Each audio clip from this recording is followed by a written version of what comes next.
आज की कहानी दुनिया की सबसे हैरत अंगेज कहानियों में से एक कहानी है, इसलिए कि आज की कहानी जिस शख्स की है, शायद वह इस दुनिया का इकलौता शख्स है और अभी तक पहला जिसे फांसी की सजा हुई और तीन तीन बार उसे फांसी के फंदे पर लटकाया गया, लेकिन उसके बावजूद वो बचा। ये पूरी कहानी क्या है आपके सामने है। बात ये आज से करीब 145-50 कितने साल हो गए होंगे, 1884 की, 1884 की। इंग्लैंड में एक गांव था। उस गांव में एक बुजुर्ग लेडी रहती थी और बहुत ही अमीर बड़े परिवार से, बड़े लोगों के साथ उनका उठना बैठना था, लेकिन वो सिंगल थी, उन्होंने शादी की नहीं थी।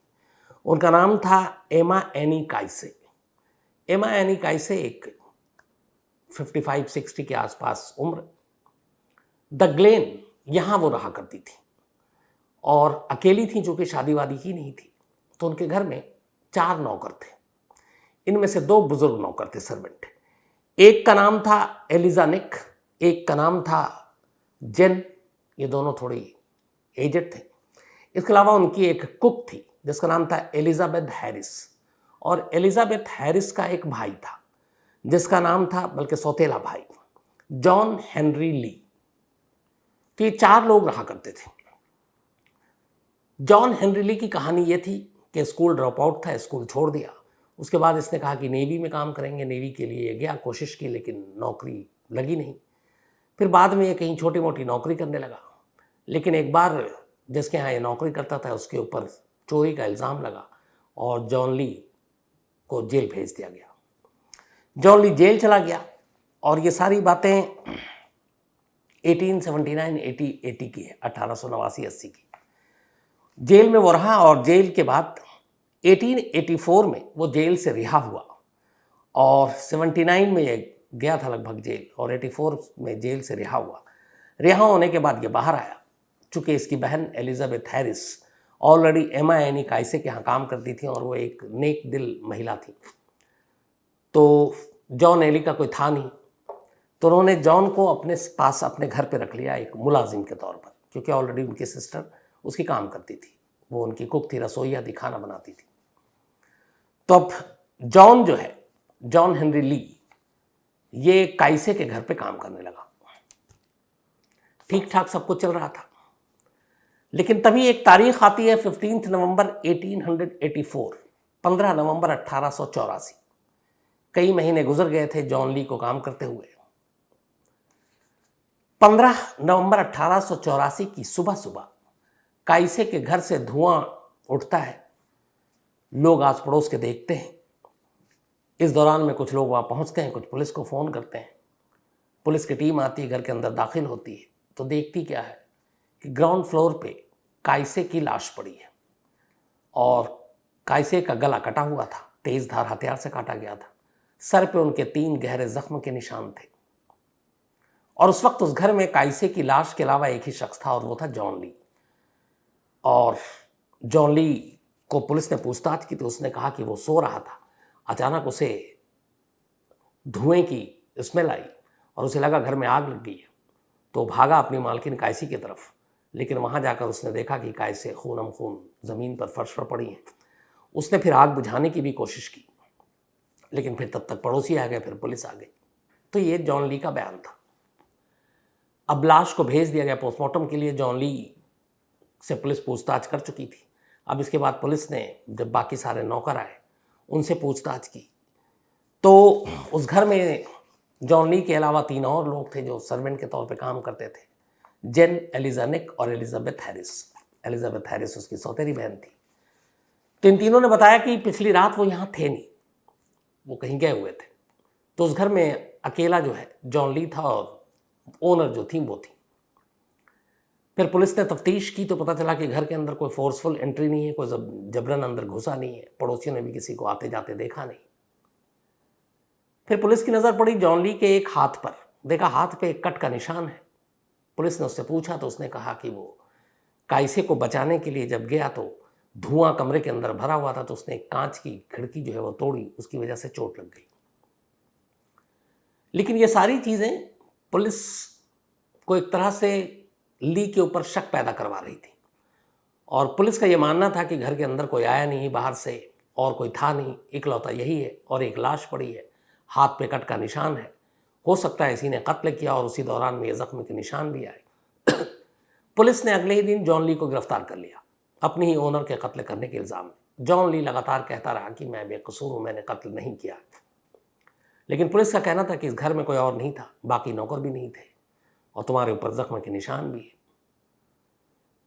तो पुलिस अब 16 नवंबर 1884 को यानी कि कत्ल के अगले ही दिन ली को गिरफ्तार करके ले जाती है। अच्छा, उस ज़माने में, उस दौर में एक कानून था कि अगर किसी के ऊपर कोई चार्ज लगता है तो उसको अपने आप को डिफेंड करने का मौका नहीं मिलता, जैसे आजकल है कि आप साबित कर सकते हैं कि आप कसूरवार हैं या नहीं है। अब पुलिस ने उसे गिरफ्तार कर लिया और गिरफ्तार करने के बाद अब पुलिस मामले की तफ्तीश करती है और तफ्तीश करने के बाद अब केस यानी कि मुकदमा की तैयारी करती है। मुकदमे की तैयारी होती है और पहला ट्रायल शुरू होता है 1 फरवरी 1885, मतलब 15 नवंबर को कत्ल हुआ, 4 महीने के अंदर अंदर ट्रायल शुरू हो गया। 1 फरवरी 1885 को ट्रायल शुरू हुआ और ये मुकदमा सिर्फ 4 दिन चला, ओनली 4 डेज। इस मुकदमे के दौरान बाकी तमाम नौकरों के, पड़ोसियों के बयान हुए। एक बयान ऐसा था जिसने शायद अदालत का रुख साफ कर दिया और वो बयान किसी और का नहीं बल्कि जॉन ली की अपनी सौतेली बहन का था, जो एलिजाबेथ हैरिस। उसने अदालत में ये बयान दिया जज के सामने कि एक बार उसने अपनी कानों से सुना था कि उसका भाई जॉन ली ये कह रहा था कि एक दिन वो इस घर को आग लगा देगा और कायसी को भी मार देगा उसी आग में। तो जज ने पूछा कि उसने ऐसा क्यों कहा, तो उसने कहा कि उसका तनख्वाह जो है वो थोड़ा सा कम कर दिया था, काट लिया था कायसे ने, और उसकी सैलरी कम कर दी थी, कटौती की, इस वजह से वो गुस्से में था। अब ये बयान ऊपर से कोई और मिला नहीं कि घर के अंदर मौजूद हो। सिर्फ 4 दिन के अंदर अंदर अदालत ने अपना फैसला सुनाया और जॉन ली को सजाए मौत दे दी। कहा कि इसको फांसी पर लटका दिया जाए। उस वक्त ब्रिटेन में, इंग्लैंड में सजाए मौत जो है वो फांसी का फंदा जो है गले में डालकर ही दी जाती थी। तो सिर्फ 4 दिन, 1 फरवरी को मुकदमे की ट्रायल शुरू हुआ और 5 फरवरी 1885 को अदालत का फैसला आया, जॉन ली को फांसी की सज़ा दी गई। हालांकि जॉन ली लगातार अदालत में कहता रहा, जज के सामने बार बार कहता था कि मुझे गॉड पर पूरा भरोसा है और गॉड जानता है कि मैंने क्या किया है, मैं बेकसूर हूँ। ये लगातार वो कहता रहा पूरे ट्रायल के दौरान। लेकिन उस वक्त चूँकि वो डिफेंड कर नहीं सकता था, कानून ऐसा था नहीं। दूसरा, बहुत सारी चीज़ें थी जिसकी वजह से भी शायद जॉन ली अपने आप को बेगुनाह साबित नहीं कर सकता था। उस वक्त ना फॉरेंसिक साइंस इतना तरक्की किया था, 1935 से पहले कोई फॉरेंसिक लैब ही नहीं था इंग्लैंड में, और ये 1885 की बात है। इवन फिंगरप्रिंट्स के ज़रिए कि अगर घर में कत्ल, लाश, ये सारी चीज़ें, उंगलियों के निशान मौका वारदात से मिले, वो 1902 में पहली बार वहाँ आया। तो 1935 में पहली बार फॉरेंसिक लैब, 1902 में पहली बार फिंगरप्रिंट्स, और ये इंसिडेंट 1885 का। तो ये सारी चीज़ें भी जॉन ली के ख़िलाफ़ गई और वो अपने आप को बेगुनाह साबित नहीं कर पाया। इसके बाद अदालत का फ़ैसला आया और आखिरकार उसकी फांसी की तारीख़ तय की गई। तारीख़ थी 23 फरवरी 1885। 23 फरवरी 1885 को सुबह फांसी का वक्त मुकर्रर किया गया और ये कहा गया कि उसी दिन उसको फांसी दी जाएगी। मतलब सजाए मौत के ठीक 18 दिन के बाद जॉन ली को फांसी देने की तैयारी शुरू कर दी गई। अब इस दौरान में इधर ये हुआ कि फांसी की तारीख तय की गई, अभी 18 दिन बाकी है। तभी पता चलता है कि जो उसकी सौतेली बहन है एलिजाबेथ, वो प्रेग्नेंट है और कम उम्र थी, और उस ज़माने में इंग्लैंड में बिना शादी के और इस तरीके से गर्भवती होना उसको बहुत बड़ा एक पाप और गुनाह माना जाता था। तो उसको लेकर वहाँ की सोसाइटी बहुत सख्त थी। अब अचानक पता चला कि एलिजाबेथ प्रेग्नेंट है। अब एलिजाबेथ प्रेग्नेंट है तो उसका इस केस से क्या ताल्लुक़, और एलिजाबेथ किससे प्रेग्नेंट हुई। तो फिर धीरे धीरे जब जांच की गई तो पता चला कि जॉन ली का जो वकील था, जो उसका केस लड़ रहा था उसके डिफेंस में, एलिजाबेथ के साथ उस वकील का, उस बैरिस्टर का रिश्ता था। और अक्सर वो वकील उसके घर भी आया करता था, मिस काइसे के। और ये भी थी कि 15 नवंबर को जब ये कत्ल हुआ, उससे पहले 14 नवंबर की रात भी वो उस घर में आया था। अब एक गर्भवती होना, एक तीसरे शख्स का एक रात पहले घर आना, उसी शख्स का ये कहना कि मैं इसका मुकदमा लड़ूंगा और फिर उसको फांसी की सजा हो जानी। तो क्या इस कत्ल में एलिजाबेथ हैरिस के उस गुप्त जो बॉयफ्रेंड है, जिसकी वजह से वो प्रेग्नेंट हुई, कहीं उसका हाथ तो नहीं था? उसका नाम टेम्पलर था। लेकिन इस बारे में कभी इन्वेस्टिगेशन या जांच हुई नहीं। इधर फांसी की सजा हो गई और अब तारीख भी तय हो गई, 23 फरवरी 1885 सुबह को फांसी दी जानी थी। अब एग्जिटर जेल, ये इंग्लैंड में ही, एग्जिटर जेल में ही बंद था जॉन ली, और वहीं पर 23 फरवरी की सुबह फांसी की तैयारी की गई। उस वक्त पूरे इंग्लैंड में एक जल्लाद था जो बहुत ही फेमस था, उसका नाम था जेम्स बैरी। जैसे अपने यहाँ आपने देखा होगा भी कल्लू जल्लाद और ये सारे। तो जेम्स बैरी ने कई लोगों को फांसी के तख्ते पर फांसी का फंदा पहनाया और लीवर खींचा, तख्ता खींचा और फांसी की सज़ा को कंप्लीट किया। जेम्स बैरी को एक होनहार, अपने पेशे का माहिर और एक अच्छा जल्लाद माना जाता था। जॉन ली को फांसी देने की जिम्मेदारी जेम्स बैरी को सौंपी गई। 23 फरवरी की सुबह तय वक्त पर फांसी घर में जॉन ली को लाया गया, प्रेयर हुई। उसके बाद उस तख्ते के पास, उससे पहले उसके हाथ और पैर बांध दिए गए थे, तख्ते पर चढ़ाया गया। तख्ते पर चढ़ाने के बाद चेहरा ढका गया, वैसे ही जैसे अपने इंडिया में जैसे लास्ट आपको निर्भया का बताया। सब कुछ होने के बाद अब घड़ी की तरफ देखा गया और मजिस्ट्रेट का इशारा होना बाकी था। तय वक्त पर मजिस्ट्रेट ने इशारा दिया। जेम्स बैरी ने लीवर खींचा। लीवर खींचने के बाद तख्ता हटना था, पैर को नीचे जाना था और पूरे बॉडी को हवा में झूलना था ताकि फंदा कस जाए और उसकी सांसें रुक जाए। मजिस्ट्रेट के इशारे पर जॉन बैरी ने लीवर खींचा, तख्ता नहीं हटा। तख्ता अपनी जगह कायम और जॉन ली के पैर उसी लकड़ी के तख्ते पर कायम। अब जॉन बैरी के साथ ये पहली बार हुआ। उसे लगा कि ये क्या हुआ है।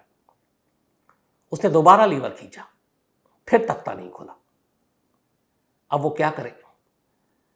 इस सारी चीज़ों को देखकर वो परेशान हो गया, सामने वाले परेशान लगा कि कुछ टेक्निकल फॉल्ट है। लेकिन कई बार लीवर खींचने के बाद भी जब तख्ता नहीं खुला तो जॉन बैरी ने लीवर से अपना हाथ हटाया। इसके बाद सामने जेलर मजिस्ट्रेट को देखा। फिर ये तय हुआ कि जॉन ली को पहले हटाओ यहाँ से। उसके गले से फंदा वापस निकाला गया और उसको उस लकड़ी के तख्ते से किनारे ले जाया गया, फर्श पर खड़ा किया गया। अब मजिस्ट्रेट ने जॉन बैरी जल्लाद से कहा कि आप दोबारा देखो कि तख्ता क्यों नहीं खुल रहा है। अच्छा, हर फांसी से पहले ट्रायल होता है, ये भी आपको बताया था मैंने। तो उसमें बाकायदा जिस शख्स को फांसी देनी है उसके कद, काठी, वज़न के हिसाब से एक डमी, एक पुतला तैयार किया जाता है और उसको फिर वैसी फांसी दी जाती है, चेक करने के लिए कि सब कुछ बैलेंस, वज़न, रस्सी का फंदा टूटेगा तो नहीं। जॉन ली की फांसी से पहले भी ऐसे ट्रायल हो चुके थे और वो डमी मौजूद था। अब वहाँ पे अफरा तफरी हो गई कि ये क्या हुआ, लकड़ी का तख्ता है, हट नहीं रहा लीवर खींचने पर भी। फ़ौरन उस डमी को मंगाया गया और जॉन ली वहीं खड़ा हुआ है। उसके चेहरे से अब भी नकाब नहीं हटाया गया है, चेहरे पे अब भी उसके नकाब है, हाथ पैर बंधे हुए हैं। उस डमी को बुलाया गया जो कि जॉन ली के ही कद, काठी और वज़न के बराबर का था। उस पुतले को अब उस लकड़ी के तख्ते पर खड़ा किया गया, गले में रस्सी का फंदा डाला गया। जॉन बैरी अपनी जगह पर गया, उसने लीवर खींचा, तख्ता खुल गया, पुतला हवा में झूल रहा है। देखकर वहाँ खड़े तमाम लोगों को एक राहत भरी सांस ली कि चलो ठीक हो गया। इसके बाद इस पुतले को हटाया गया, वापस जॉन ली को फिर तख्ते पर खड़ा किया गया, फिर उसके गले में फंदा डाला गया। जॉन बैरी ने फिर ऊपर वाले का नाम लेकर लीवर खींचा, फिर तख्ता नहीं खुला। कुछ मिनट पहले डमी से वो तख्ता खुल गया था, लेकिन जब जिसको फांसी देनी थी वो खड़ा हुआ, तख्ता नहीं खुला। अब जॉन बैरी फिर परेशान, वो लीवर खींचता रहा, तख्ता खुला नहीं। 6 मिनट निकल गए इस पहली कोशिश में, 6 मिनट्स। 6 मिनट के बाद जब ये लगा कि नहीं होगा, दोबारा उसको हटाया गया, जॉन ली को वहां से तख्ते से। दोबारा हटाने के बाद फिर लीवर चेक हुआ, तख्ता चेक हुआ, फिर डमी को लाया गया, डमी को फांसी का फंदा डाला गया गले में, फिर से लीवर खींचा गया, तख्ता खुल गया। ये दूसरी बार हुआ था। जब दूसरी बार तख्ता खुला, डमी को हटाया गया, जॉन ली को फिर वापस फांसी के उस तख्ते पे खड़ा किया गया, फिर से लीवर खींचा जॉन बेरी ने, फिर तख्ता नहीं खुला। 2 बार 10 मिनट के अंदर जॉन ली को फांसी के तख्ते पर चढ़ाया जा चुका था और दोनों बार नाकाम, तख्ता खुल ही नहीं रहा है। अब सारे परेशान। इसके बाद अब उनके साथ आखिरी कोशिश थी। फांसी के तख्ते के इर्द गिर्द मौजूद हर अफसर, पुलिस वाला, मैजिस्ट्रेट और यहां तक के जल्लाद जेम्स बेरी परेशान। इंग्लैंड के इतिहास में इससे पहले ऐसा कभी नहीं हुआ था। एक शख्स को 10 मिनट के अंदर 2 बार फांसी के तख्ते पर चढ़ाया गया, दोनों बार ही तख्ता नहीं खुला और वो बच गया। और उसकी हालत यह है उधर जॉन ली की कि वो हर बार कांप रहा है, उसके पैर कांप रहे हैं, पर चेहरे के ऊपर काला कपड़ा डला हुआ है, वो देख भी नहीं पा रहा है। और फांसी के तख्ते के इर्द गिर्द आप बातचीत में कुछ नहीं करते, इशारों में बात होती है। उसे कुछ समझ में नहीं आ रहा है, लेकिन उसे लग रहा है कि कुछ तो गड़बड़ है। अब 10 मिनट 2 कोशिश नाकाम, अब लास्ट चांस बचा था। इंग्लैंड के कानून के हिसाब से अगर कोई टेक्निकल फॉल्ट या कुछ ऐसी चीजें आती हैं तो आप 3 कोशिश कर सकते हैं, चौथी कोशिश की इजाजत नहीं है। अब तीसरी और आखिरी कोशिश, आखिरी चांस, जॉन ली की जिंदगी और मौत का फैसला इस तीसरी कोशिश में होना था। जॉन ली को फिर वापस खड़ा किया गया, फिर उस डमी को बुलाया गया, उस डमी को लाया गया, उसके गले में फांसी का फंदा डाला गया, तख्ते पर खड़ा किया गया। जेम्स बेरी ने सब कुछ जांचा, लीवर चेक किया, तख्ता चेक किया। इसके बाद फिर उसने लीवर खींचा, तख्ता खुल गया, डमी नीचे। 3 बार डमी के साथ लीवर खींचा गया, तीनों बार तख्ता खुल गया। लेकिन 2 बार जॉन ली के साथ लीवर खींचा गया, तख्ता खुला नहीं। अब तीसरी कोशिश, तीसरा ट्रायल कामयाब हो चुका था, डमी के साथ तख्ता खुल चुका था। इसके बाद एक बार फिर से सब कुछ चेक किया गया, फिर इशारा हुआ। अब वापस जॉन ली को उस फांसी के तख्ते पर तीसरी बार खड़ा किया गया। ये 15वां मिनट था इस पूरे मौत के खेल का। तीसरी बार खड़ा किया गया, तीसरी बार बहुत ही कायदे से हर एक चीज की बारीकी से देखने के बाद फिर इशारा होता है मैजिस्ट्रेट का। जेम्स बेरी धड़कते दिलों के साथ तीसरी बार लीवर खींचता है, इस उम्मीद में कि अब तक जो कभी नहीं हुआ इस बार भी ना हो और ये फांसी कामयाब तरीके से अंजाम तक पहुंचे। लीवर खींचता है, तीसरी बार भी तख्ता नहीं खुलता। जॉन ली उसी तख्ते पर खड़ा है, दोनों हाथ पीछे की तरफ बंधे, दोनों पैर एक दूसरे से लगाकर बंधे हुए रस्सी से, और वो तख्ते के ऊपर है। 3 अटेम्प्ट हो चुका था, कानून ने जितनी इजाजत दी वो तीनों पूरा हो चुका था। अब चौथी कोशिश नहीं कर सकते थे क्योंकि इंग्लैंड का कानून इसकी इजाजत नहीं देता था। मजिस्ट्रेट ने इशारा किया इस फांसी की कार्रवाई को रोक दिया जाए। इसके बाद जॉन ली के चेहरे से काला नकाब हटाया जाता है, दोनों हाथ खोले जाते हैं, पैर खोले जाते हैं, और वो हैरान परेशान कि हो क्या रहा है। इसके बाद उसे पता चलता है कि वो 3 बार मौत के कितने करीब से वापस आया और तीनों बार तख्ता हटा नहीं। फिर उसे वहां से निकालकर उसी जेल में जिस सेल में वो बंद था उस सेल में रख दिया जाता है। एक इंक्वायरी का ऑर्डर होता है, वो सारी चीज़ों की फिर से चेकिंग होती है। जेम्स बेरी की साख पर भी बट्टा लगा था, इंग्लैंड का सबसे कामयाब जल्लाद। जब सारी चीज़ें होती हैं तो ऐसी कोई भी एक फॉल्ट नहीं निकलता कि तख्ता क्यों नहीं खुला। और हैरानी की बात यह थी कि जब जब जॉन ली के ही कद काठी और वजन के बराबर के डमी को उसके ऊपर रखा गया, तख्ता खुल गया लीवर खींचते ही। लेकिन जब खुद जॉन ली खड़ा होता तो तख्ता नहीं खुलता। इंक्वायरी हुई, उसमें कोई फॉल्ट ना जल्लाद का निकला ना बाकी चीज़ों का। लेकिन जेम्स हैरी को यह नाकामी इतनी बुरी लगी कि उन्होंने अगले ही दिन इस जल्लाद के पेशे से हमेशा हमेशा के लिए अपने आप को दूर कर लिया। उन्होंने इस्तीफ़ा दे दिया। वो एक सरकारी मुलाजिम थे और उन्होंने कहा कि अब वो किसी को फांसी नहीं देंगे। इस्तीफ़ा देने के बाद उस रस्सी को, जिस रस्सी को फंदा बनाकर जॉन ली के गले में डाला गया था, जेम्स अपने साथ ले गए एक यादगार के तौर पर। हालांकि फिर बाद में उस रस्सी को एक नीलामी में बिका और नीलामी में जब वो रस्सी बिकी उसके बाद उस रस्सी को खरीद कर वहाँ एक लिटिल डीन जेल है, वहाँ नुमाइश के लिए रख दी गई। अब इधर जॉन ली वापस जेल आ गया। पूरी एक रिपोर्ट अथॉरिटी और सरकार तक पहुंची। जब ये सारी बातें पता चली तो फिर ये भी बहस हुई कि अब क्या किया जाए, क्योंकि एक शख्स 3 बार मर चुका था जबकि उसे 1 बार मारना था उसके जुर्म के लिए, क्योंकि सजाए मौत सिर्फ 1 बार दी जा सकती है। तो बहस ये हुई कि उसे 3 बार जब फांसी के तख्ते पर खड़ा किया गया तो हर बार वो मर रहा था, हर बार वो कांप रहा था, हर बार उसे लग रहा था कि अब सांसों की डोर टूटी कि तब टूटी। तो एक तो उसके साथ ये गलत हुआ, एक फांसी की सजा 3 बार उसे दी गई, लेकिन वो फिर भी नहीं मरा। तो अब क्या किया जाए? मामला फिर इंग्लैंड की क्वीन विक्टोरिया तक पहुंचा और क्वीन विक्टोरिया ने जॉन ली की सजाए मौत को माफ़ करके उसकी सज़ा को उम्र कैद में तब्दील कर दिया। उन्होंने कहा कि शायद इसकी किस्मत में मौत नहीं है, इसलिए इसको उम्र कैद में बदल देते हैं। अब उसकी सज़ा उम्र कैद में बदल दी गई। उम्र कैद में वो उसी जेल में रहा जॉन ली, और करीब 53 साल की जब उसकी उम्र हुई तो फिर 8 दिसंबर 1907 को 22 साल के बाद जॉन ली एग्जिटर जेल से रिहा हो गया। 22 साल उसने को टोटल जेल में काटे। 1907 में वो रिहा हो गया, तब उसकी उम्र थी 53 ईयर्स।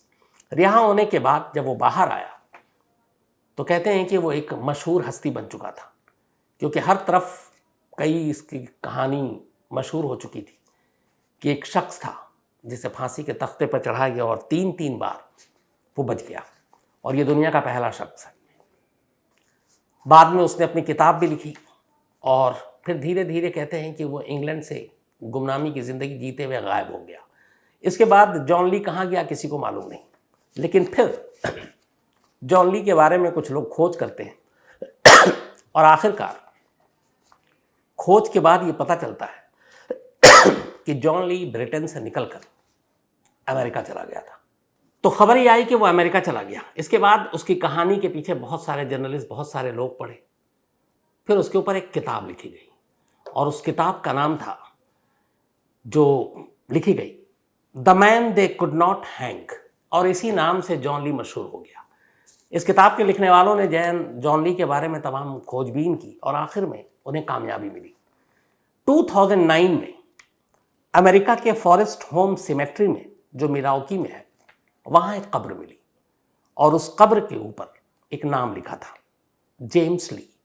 जॉन ली अब जेम्स ली बन चुका था और जेम्स ली के नाम पर ही वो अमेरिका में रह रहा था। करीब 80 साल की उम्र थी जब उसकी मौत हुई, और कहते हैं कि 1945 में जेम्स ली की मौत हुई थी। तो अमेरिका जाकर उसकी मौत हुई। अब इस जेम्स ली या जॉन ली की पूरी कहानी को लेकर बहुत सारी बातें हुई। किसी ने कहा कि यह चमत्कार था।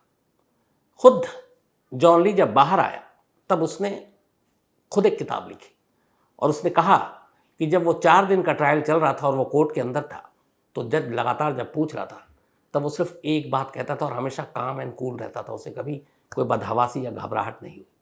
बोला, पता नहीं मेरे अंदर कहाँ से ये कॉन्फिडेंस था कि जैसे कोई है ताकत जो मुझसे कुछ कह रही है। तो सिर्फ एक लाइन कहता था कि मुझे मेरे गॉड पर भरोसा है और मेरा गॉड जानता है कि मैं बेकसूर हूँ।